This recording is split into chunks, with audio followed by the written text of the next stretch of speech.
Cada vez que en nuestro país vive situaciones de conmoción social, situaciones socioeconómicas, los establecimientos educativos son un reflejo más directo imposible de la sociedad. Alejandro Williams Becker es subsecretario de Políticas Socioeducativas del Ministerio de Educación de la provincia de Salta. Nos visita para charlar un poco justamente de este impacto, de las novedades nacionales y cómo impactan en las políticas educativas salteñas. Bienvenido, gracias por acompañarnos. Bueno, bien, muchas gracias a todos por la invitación. Saludos a toda la audiencia. Para mí es un gusto estar acá acompañando.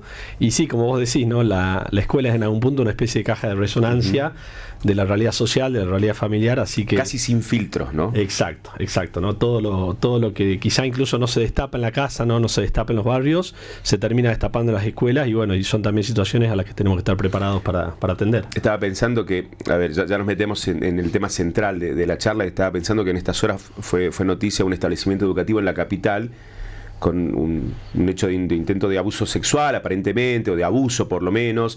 Se conoció en las últimas horas otro hecho en el mismo establecimiento. Digo, hasta esas situaciones, porque uno piensa siempre solo en lo económico que impacta en la escuela. No, sí, por supuesto, ¿no? Toda la conflictividad social, el malestar social también se expresa, ¿no? En la manera en la que afrontamos los conflictos. Obviamente esta es una de las tantas situaciones que nos preocupan, ¿no? Y sobre todo el esclarecimiento de los hechos, distinguir si hubo situación de violación de derechos, y por eso también hoy se está presentando ya directamente todo lo actuado. Ya se había hecho una presentación en la Secretaría de Infancia, y ahora sí, hoy se hace una presentación directamente en el Ministerio Pupilar, ¿no? Para terminar de esclarecer verdaderamente qué es lo que ocurrió, para transmitir tranquilidad a las familias y un poco bajar también el nivel de tensión que hay en torno a la escuela, que era una escuela ya con una convivencia escolar complicada, ¿no? Y en ese caso, para cerrar ese punto, porque ayer hubo manifestaciones inclusive hasta de familiares al respecto, y muchos esperan como que la respuesta sea inmediata. Bueno, no actuaron rápidamente. ¿Cómo es el proceso? ¿Cómo funciona un proceso de estas características? Nosotros no nos tenemos que olvidar que estamos hablando de menores, ¿no? Siempre acá. Sí. El victimario, potencial victimario, y la víctima son menores, ¿no? Entonces también hay que, yo también aprovecho para hacer un llamamiento, ¿no? A ser prudente también de la prensa, ¿no? Porque sin elementos suficientes, ¿no? Llamar violador a un menor es conflictivo y puede constituir en sí mismo una violación de derechos, ¿no? Una vulneración de derechos de un menor. Entonces por eso creo que hay que, en estos contextos hay que aportar prudencia, hay que cumplir con los pasos que demandan los protocolos, poner siempre a resguardo a las víctimas y dar intervención al órgano jurisdiccional, que es el que tiene las facultades y las competencias para dirimir verdaderamente qué es lo que ocurrió. Y eso tiene un tiempo. Y eso tiene un tiempo, digo, sí, no es de un día para el otro que ustedes toman la decisión. Exacto, no, acá se han cumplido todos los protocolos, hizo en tiempo y forma la presentación de Secretaría de Niñez, se dio intervención al programa de orientación escolar, se recabó la información para tratar de dirimir cuál podía ser la naturaleza de las situaciones, y ahora se pone todos esos elementos a disposición del Ministerio Pupilar para que avance en la investigación. Volviendo al comienzo de la charla que mencionábamos, cómo es reflejo también de la sociedad, imagino que debe ser súper dinámico también, que cambian las algunas problemáticas son de fondo, son siempre las mismas, pero otras cambian. Me viene a la cabeza la situación ludopatía adolescente ahora. No sé si esa es la principal preocupación en la que están abocados, o si querés hacer un paneo general de cómo la ven en este 2024. Bien, no sé si diría la principal, ¿no? Es algo que emergió con mucha fuerza, ¿no? En los últimos meses, y por eso también el gobierno puso distintas áreas, modernización, salud, educación, a trabajar. Yo creo que no estamos todavía dimensionando hasta qué punto estamos en las puertas o estamos ya dentro, ¿no? De una especie de pandemia de salud mental, ¿no? En los niños, en los adolescentes, y entonces a veces muchas de estas problemáticas tenemos que entenderlas como síntomas, ¿no? Y tratar de ir un poco más a fondo a buscar cuáles son las causas, porque toda la cuestión de ludopatía, la pornografía, la adicción al teléfono. Nosotros ahora estamos trayendo expertos también para trabajar con cómo se puede abordar la cuestión de los teléfonos celulares en los ámbitos educativos de una manera más responsable, y en virtud también de algunas tendencias que están primando en otros países del mundo. Bueno, ni hablar todo esto, ¿no? que ocurre en el contexto familiar y que quizá en la escuela se destapa, ¿no? Como pueden ser las dinámicas de violencia intrafamiliar, de abuso. Bueno, son todas cuestiones que terminan incidiendo en la salud mental de los chicos, y quizás para las cuales todavía no estamos suficientemente preparados, no tenemos equipos interdisciplinarios para cubrir toda la provincia, y un poco estamos tratando de abocarnos a esa tarea, ¿no? A tratar de buscar una cobertura, y también trabajar muy fuertemente la capacitación, ¿no?, de supervisores, de directores, de manera tal de que las respuestas sean rápidas, los protocolos se apliquen, las víctimas se resguarden y sobre todo que estemos atentos, ¿no? Por ejemplo, estos casos recientes de suicidio, ¿no? Cómo podemos formar a todos los profesionales de la educación para que estén atentos y puedan descubrir las señales, y cómo trabajar también en la prevención. Y ahí, cuando mencionas equipo interdisciplinario, ¿te referís puntualmente a psicopedagogos, psicopedagogas? Porque me acuerdo que en época de pandemia, que era también necesario el cuidado de la salud mental de los pibes en la escuela, se instaba a que trabajen ad honorem para cubrir todos los colegios. No sé si se pudo solventar económicamente por un lado desde educación, y por el otro si ha aumentado por lo menos el caso de profesionales y la cobertura en escuelas. No, es un desafío muy grande, ¿no? Porque no hay que perder de vista que tenemos 1.300 establecimientos educativos en la provincia, 2.600 unidades educativas aproximadamente, ¿no? Entonces, garantizar la cobertura es un desafío muy grande. Hoy estamos trabajando con la itinerancia de los equipos profesionales también para tratar de dar respuesta a las contingencias de distintos dispositivos, ¿no? Nosotros tenemos el programa de orientación escolar, que es un dispositivo que aborda la conflictividad escolar con un sentido pedagógico y con un abordaje institucional, ¿no? No hace ni puede hacer terapia, no puede intervenir con un chico en particular, y ahí entran a jugar un montón de cuestiones mucho más complejas de consentimiento informado, ¿no? Yo no puedo poner un psicólogo a atender a un chico sin consentimiento de sus tutores. Entonces hay que trabajar muy responsablemente estos temas, y todo esto también pone de relieve que nosotros necesitamos trabajar con las familias, ¿no? Y entonces también a veces, y esto no es para ponernos en el rol de víctima, ¿no? A veces se ataca al Ministerio de Educación o a la respuesta de la pobre directora, ¿no?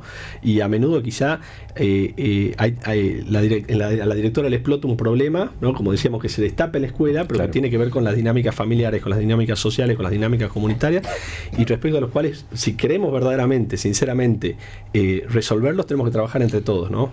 Y pensando también en la contención a los docentes. Pienso en docentes muy cercanos que te cuentan historias de ¿cómo haces para manejar esta realidad de 30 pibes, que muchos de ellos no comen bien, que muchos de ellos tienen problemas familiares muy fuertes? Porque es muy difícil también tener, aparte de los chicos, hay que contener también al docente. Sí, la verdad te agradezco lo que menciones, ¿no? Porque cuando uno tiene trato cercano, ¿no? De primera mano con un docente, un director, muchas de estas cosas que en abstracto siempre se reproducen como críticas, nos invitan verdaderamente a la empatía, ¿no? Entender la multiplicidad de roles que a menudo termina cumpliendo un docente, un director de escuela, que exceden sus responsabilidades, y que tiene que ver con la contención de un montón de cuestiones que la sociedad, la familia no pudo resolver o no pudo acompañar, en particular con ese alumno o alumna, ¿no? Te consulto por una publicación que hizo el Ministerio de Capital Humano de Nación hace unas semanas, que hablaba de que Salta había recibido más de 800 millones en lo que iba del año en ayuda de comedores escolares. ¿Cómo se está distribuyendo ese dinero? Primero, para saber si ese dinero efectivamente llegó a la provincia, y cómo se está distribuyendo. Bien, exactamente, ¿no? Nosotros arrancamos el año como en todo, ¿no? Con mucha incertidumbre, con los desafíos que implica. Es muy difícil gestionar con presupuesto prorrogado. Nosotros tenemos presupuesto prorrogado en Nación, y en consecuencia también lo prorrogó la provincia, porque no sabemos con qué fondos íbamos a contar, y eso en el día a día dificulta mucho la gestión, ¿no? Porque vos tenés a priori la misma partida que tenías el año pasado en términos nominales, que en términos reales no te alcanza para nada, hablando mal y pronto. Entonces, en ese sentido, nosotros arrancamos con mucha incertidumbre el año, y tratamos de garantizar como prioridad número uno no quitarle cobertura a ninguna de las 880 escuelas que tenían cobertura de comedores, y como prioridad número dos, lograr una actualización que al menos compense la inflación que había habido durante el periodo interanual de marzo 2023 a marzo 2024, ¿no? Eso se logró. Nosotros también intentamos ir por una suma más grande, pero no iba a ser responsable en términos de la sustentabilidad de la cobertura de comedores a lo largo del año. Entonces, y hasta ese momento no teníamos ninguna confirmación de los fondos de Nación, por una gestión que ya llevé a cabo personalmente, porque por esa cosa de la vida, un compañero mío de facultad quedó a cargo de esta área de comedores después de muchas idas y vueltas, funcionarios que renunciaban, etcétera, en el transcurso de los primeros meses del año. Logramos ser la segunda provincia en firmar el convenio de fondos con Nación, ¿no? Logramos una actualización de fondos que nos garantice una cobertura porcentual equivalente a la del año pasado. ¿Qué quiere decir esto? Nación cubría el 15% de los comedores de la provincia provincial el año pasado, nosotros subimos el monto y dijimos, por favor denos esta misma cobertura, no tuvimos que pelear por eso, y eso finalmente salió, y el acuerdo fue que se iba a girar en 3 pagos, y efectivamente ya hemos recibido el primer pago de 830 millones. Entonces ahora, en lo que estamos trabajando, como hubo que sacar plata de otras partidas para subir el monto de la partida de comedores, ahora estamos trabajando. Nunca se cortó. Exacto, nunca se cortó, entonces ahora estamos trabajando en la redistribución, de reasignación de esa partida, de manera tal de que nos permita subir el monto, ¿no? Porque ya ha habido una inflación, si bien un poco más moderada que los primeros meses del año en estos meses, que verdaderamente necesitamos tratar de compensar. Así que hoy se está trabajando sobre ese número, siempre priorizando la sustentabilidad, o sea, no dejar a ninguna escuela sin cobertura de comedor. ¿Capital es, por una cuestión lógica de densidad demográfica, la que más escuelas con comedores tiene? No, la verdad es que no, porque en Capital tenemos muchas escuelas con cobertura de comedor, pero no tantas con cobertura de refrigerio, porque también la agencia de contención brinda el programa que ustedes conocen como Copa de Leche, que se garantiza cobertura de refrigerio a muchas escuelas de la capital. Entonces en Capital tenemos alrededor de 55 establecimientos. Todo el programa cubre 880 unidades educativas, ¿no? Y la prioridad de la cobertura está en el interior y sobre todo en las zonas rurales. ¿Para qué alcanza? ¿Para qué alcanza? Bueno, eso depende mucho de los precios en cada lugar, ¿no? Ese es uno de los desafíos que tenemos. Nosotros hoy tenemos muchas dificultades para hacer un seguimiento, un balance de costos, una evaluación y a la vez también para garantizar la transparencia. Es decir, no hay un proveedor que le da a toda la provincia. Estamos trabajando en eso, ¿no? Eso te agradezco que me lo preguntes, porque nosotros ahora estamos trabajando con la Secretaría de Contrataciones para ver cómo sería hoy un pliego para garantizar la cobertura. Hay un dato alentador, ¿no? Nosotros tenemos una dispersión de establecimientos muy grande, pero de establecimientos de poca matrícula. ¿Qué quiere decir? Las escuelas rurales generalmente, las que son más inaccesibles, son escuelas de poca matrícula, salvo casos muy excepcionales como la Escuela de La Puntana o Santa María en Santa Victoria, que son escuelas de más de 1000 alumnos y en zonas rurales complejas de acceder. En términos generales tenemos muchos establecimientos de poca matrícula con cobertura de comedor, y nosotros tenemos, viéndolo del lado de los beneficiarios, el 80% de los beneficiarios están en escuelas de contexto urbano, ¿no? Que representan a la vez, y este es otro dato alentador, solamente el 35% de esos 886 establecimientos, son alrededor de 302 unidades educativas. ¿Qué nos permite esto? Nos permite garantizar para ese porcentaje tan alto, 80% de beneficiarios, una centralización de la proveeduría de los elementos que se necesitan para el comedor, de manera tal de garantizar, ¿no?, una mayor transparencia, mayor eficiencia también. Y bueno, entonces estamos trabajando en ver cómo sería ese pliego, ¿no? Porque también hay que verlo en concreto para ver cuánta gente se presentaría, porque también la idea es que eso incluya la logística. Si no incluye la logística no resuelve nada, entonces necesitamos que eso incluya la logística, como trabaja la Copa Leche, ¿no? La Copa Leche saca una licitación que incluye la mercadería y la logística, y todo eso se resuelve por sí solo. Y bueno, para las escuelas que están aisladas, nosotros tenemos la Escuela del Traslado, por ejemplo, que está a 7 horas desde Tartagal. Y bueno, esos son contextos en los cuales vamos a tener que seguir con una metodología delegativa, y ahí estamos trabajando la posibilidad pero también depende de la posibilidad de que el proveedor se pueda bancarizar, pero estamos trabajando la alternativa de que pueda tener una tarjeta de crédito la directora, ¿no? No meramente una tarjeta de débito, que también implica una dificultad logística, ir al pueblo, sacar la plata, ¿no? Y después dificulta mucho la rendición, ¿no? Si yo le doy una tarjeta con la que directamente pueda comprar y el proveedor se puede bancarizar, y estamos trabajando ahí con el banco para tratar de establecer un mecanismo que ya automáticamente nos rinda a nosotros, ¿no? En qué se gastó, nos va a agilizar mucho.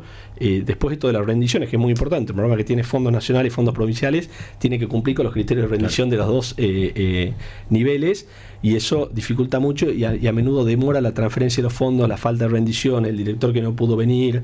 Hoy estamos trabajando también en la informatización de las rendiciones para que por lo menos pueda adelantar un escaneo de la rendición y nosotros podamos destrabar los giros, a condición de que después presente obviamente la constancia en papel. Estamos avanzando también que la firma digital de directores, para que también puedan presentar la documentación sin tener que trasladarse a la ciudad, en función de agilizar todos estos procesos que a menudo dificultan la operatoria del día a día. Y en el medio de todo eso, el desafío de que además sea una buena alimentación, porque a veces lo más económico, no sé si tenés el número de cuánto es por chico. Hoy estamos, el monto por almuerzo monto por chico es de 500 pesos, ¿no? Y sobre la base del monto por almuerzo, que se calculan todas las demás prestaciones, la idea es garantizar hoy una suba que no solamente impacte en términos nominales, sino reales, ¿no? Es el objetivo de que la plata que ingresó de Nación no solamente nos cubra la inflación que hubo desde marzo hasta acá, sino que verdaderamente nos permita dar un salto en términos reales de la prestación, porque obviamente también es difícil después exigir criterios de nutrición cuando la plata no alcanza, y sobre todo en lugares del interior donde por los fletes y todos los precios se encarecen. Creo que también en ese sentido la licitación, al darnos una escala, te permite lograr precios más competitivos y obviamente también te permite un control más riguroso en términos de lo nutricional, porque vos vas a estar definiendo de qué vas a proveer a la escuela. ¿Tienen dato de cuántos estudiantes extranjeros hay en instituciones primarias o secundarias en la provincia? Mira, desconozco, es una información que se podría consultar, ¿no? La Dirección de Estadística si existe. A mí en lo particular, al efecto de garantizar la prestación, no me parece que sea un dato relevante, ¿no? Yo estoy a favor de la universalización de esta prestación porque me parece que es vital, pero bueno, también creo que es una pregunta que se va a poder responder mucho más fácil en la medida en que continuemos avanzando con la implementación del CINIDE, ¿no? Salta es una de las 5 provincias que más ha avanzado en la implementación del sistema nominal de seguimiento, ¿no? y de estadística en materia educativa, y a nosotros también en el área de comedores eso nos beneficia porque dentro del CINIDE tenemos la posibilidad de cargar los datos biométricos de los alumnos y estamos trabajando en un convenio con el Ministerio de Salud.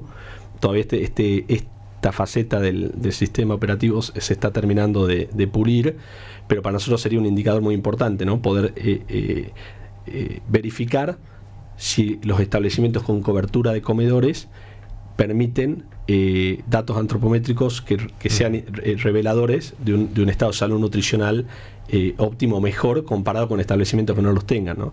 Hoy todavía no lo sabemos, no tenemos manera de saberlo. A propósito de eso, del aspecto de los controles que mencionabas, siempre hubo una polémica, recuerdo que era pibe y siempre se discutía la cuestión de las cooperadoras escolares. ¿Están trabajando, están funcionando? Porque a veces el compromiso de los padres llega hasta dejar al pibe en la puerta del colegio. ¿Qué pasa con el tema cooperadores? O cooperadoras, digo, como método de control que se utilizaba hace algún tiempo atrás. No, bueno, hay una realidad muy variopinta y depende mucho del departamento, del establecimiento, del contexto de la escuela, ¿no? En general en comedores y sobre todo en los contextos rurales, nosotros lo utilizamos como una herramienta de control, ¿no? Nosotros, sobre todo en los casos en los cuales el director, por el contexto en el cual está radicada la escuela, no nos puede rendir, por ejemplo, con un ticket fiscal, de valor fiscal, digamos, la compra de comedores, se suple esa informalidad con el aval de la comunidad, ¿no? Y bueno, un sistema que también se puede prestar a que se filtre, ¿no? algún manejo no del todo transparente, pero no deja de ser el óptimo posible en ciertos contextos de la provincia que no tienen acceso a internet, que no tienen acceso a tecnología, y en lo que es la única manera. Así que yo creo que funciona como una instancia de control, efectivamente, y yo creo que es una instancia alentadora, ¿no? Incluso nosotros tenemos testimonios, ¿no? de cooperadores que han salido a cubrir las deudas en las que habían incurrido algunos comedores, que contribuyen, ¿no? para que la calidad nutricional sea la mejor, y me parece que es una puerta también, ¿no? para un verdadero involucramiento de la familia en la vida escolar proactivo, no reactivo, no de oposición entre familia y escuela, sino un trabajo en conjunto, que es lo que vamos a necesitar en el tiempo que viene. Esto es una realidad que atraviesa todas las clases sociales, ¿no? Se necesita una buena relación de familia-escuela en el colegio privado más caro que se puedan imaginar de la capital de Salta, como en la última escuela rural de Santa Victoria Este, ¿no? Verdaderamente necesitamos para la realidad de los chicos de hoy. No es que no se haya necesitado antes. Hoy somos conscientes de que es imprescindible trabajar articuladamente entre familia y escuela, porque yo hace unos años un investigador de UNICEF me decía que más del 60% decía, los políticos tienen este cliché de hablar de la educación, todos tienen que aparentar que les importa la educación, y nadie habla de la familia, ¿no? Hay como una especie de pudor.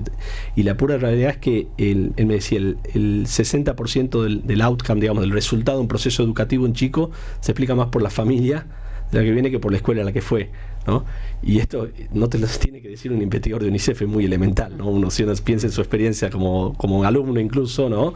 Y bueno, el que tenía una situación conflictiva en la casa, ¿cómo le ibas a pedir, ¿no? Un rendimiento académico que pueda contribuir a su desarrollo? Entonces, me parece que esto es una conciencia elemental a la que hemos arribado, pero que también nos interpela a trabajar para lograr una relación más sana entre la familia y la escuela. Alejandro, gracias por la visita. Seguramente hay muchos temas que irán surgiendo y establecemos este contacto para poder escuchar la opinión del Ministerio de Educación a través de tu persona. Para mí ha sido un honor y bueno, estoy a disposición para cuando quieran seguir conversando sobre estos temas que son apasionantes y que nos interpelan a todos como comunidad. Sin duda alguna. Alejandro William Becker, subsecretario de Políticas Socioeducativas del Ministerio de Educación de la provincia de Salta. Pausa y estamos de regreso.